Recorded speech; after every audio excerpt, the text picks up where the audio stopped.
Certaines idées ont la peau dure, voire coriace, notamment celle-ci, l'idée que l'islamisme radical n'existerait que sous sa forme violente. Une réalité, incontestablement, mais attention, c'est un petit peu la barbarie qui cache la forêt. En effet, il existe au moins 3 régions dans le monde où des expériences sont actuellement menées de vie sous la férule radicale, Idlib en Syrie, le Massina au Mali, les talibans en Afghanistan, où l'on saura cette année si les troupes américaines vont partir, auquel cas, plus rien n'empêchera les talibans de prendre le pouvoir à Kaboul, la capitale du pays qui reste une ville isolée à l'échelle de la nation afghane. L'administration des talibans opère déjà, elle est pratiquée dans de nombreuses provinces qui sont donc hors contrôle et cela donne une idée de la façon dont ça se passe quand on vit dans un régime taliban. Alors, les informations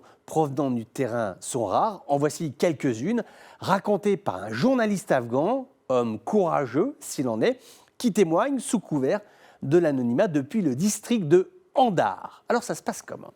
D'abord, dans la société talibane, il n'y a pas de distinguo précis entre les civils et les militaires. Le Rabari Shura est le gouverneur, le Nesnami Mazoul est le commissaire militaire. Dans les faits, c'est en fait assez flou et à la différence d'une administration étatique, il n'y a pas de bureau. On ne sait pas trop où sont les gens pour gérer les affaires quotidiennes et les attributions de tâches sont parfois surprenantes. La collecte des impôts, c'est quelqu'un qui vient taper à la porte de la maison avec un fusil dans le dos. Autant des registres sont tenus pour savoir qui a payé quoi, mais les grilles tarifaires interrogent. 11 $ d'impôts pour un commerçant, petit, moyen ou gros. L'agriculteur paiera selon la circonférence du tuyau d'eau qui sert à arroser ses plantes. Quant aux femmes, elles sont exonérées puisque non considérées comme chefs de famille. Alors, pour les tribunaux, et là on se souvient que les talibans, lorsqu'ils étaient à Kaboul de 1998 à 2002, ils pratiquaient une justice arbitraire et expéditive. Là, visiblement, ils ont retenu la leçon.